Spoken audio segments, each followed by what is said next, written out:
Keep Right with Ralph K. Ginorio. BELA'S Betrayal. Fair ends cannot justify foul means. Countless worthwhile causes have been undermined due to their advocates' corruption and/or narcissism. Conservatives point out the corruption of today's progressive Democrat leadership. There are several different flavors. Joe Biden's is the kind of corruption whose only honor is that once he's been bought, he stays bought. His paymasters in Davos, Kyiv, and Beijing have procured good value for their money. His policies make sense only if they are seen as benefiting Swiss plutocrats, Ukrainian oligarchs, and Chinese communists.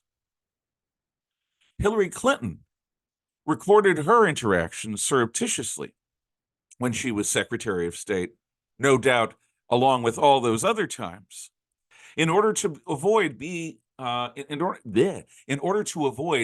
blackmailed while herself casting a net to blackmail others. Gavin Newsom crafted social and legal controls that have turned California into a devolving third world dystopia.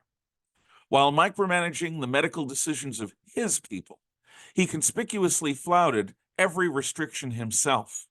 On relatively meager public sector salaries, Nancy Pelosi, Barack Obama, Joe Biden, and Bill Clinton all somehow accrued vast fortunes. Democrats consistently put their personal interests ahead of any loyalty to cause and country, especially their leadership. We conservatives and libertarians had best look hard at those who act and speak in our name. If we were to abide, no, when we abide, corruption and narcissism, we shame ourselves and bring dishonor to our shared cause of restoring constitutional freedom in these United States. Locally in North Idaho, the bastion of conservative and libertarian action is the Kootenai County Republican Central Committee. I proudly support KCRCC with one caveat. They stubbornly stand behind several troubling local politicians. Loyalty can be lovely, but blind partisanship cannot. Here's one example. On Thursday, December 28th, 2023, the Kootenai Board of County Commissioners convened a public meeting about the actions of Assessor Bela Kovacs. It was not about the missed deadlines, costly errors, and mass exodus of talent that has characterized his term of office thus far. The topic of this meeting was Bela's admission that he had recorded interactions with countless elected officials, county employees, and possibly constituents. He said he wasn't sure. This included at least one BOCC executive session, of which no recordings are supposed to be made.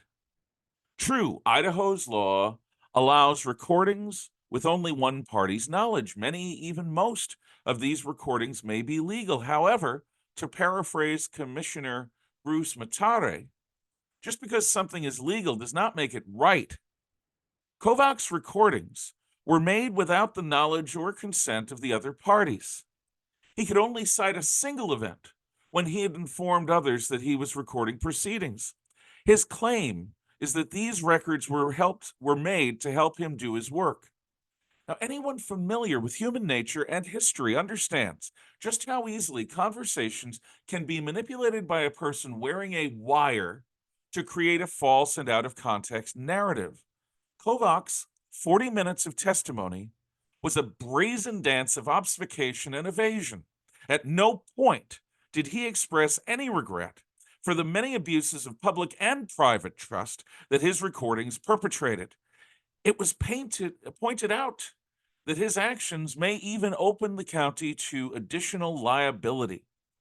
When confronted with the possible criminality of recording commissioners in executive session, Kovacs' reactions were purely Clintonian.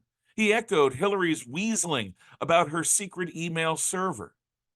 Bela, I didn't vote for you in order for you to put yourself before your mission.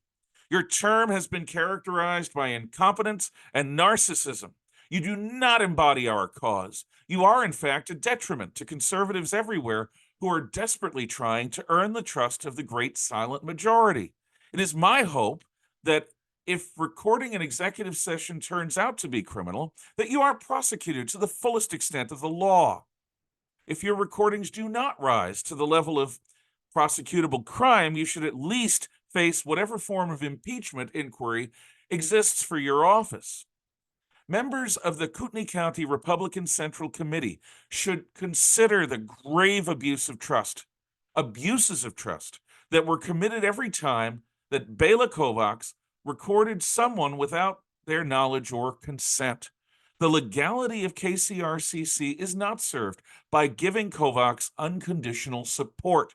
In my judgment, KCRCC should demand Kovacs' immediate resignation. Conservatives and libertarians, we must put the good of our cause, our shared cause, above all personal considerations, including the personal ambitions of our leaders. If we don't, then we really are no better than the corrupt progressives whom we oppose.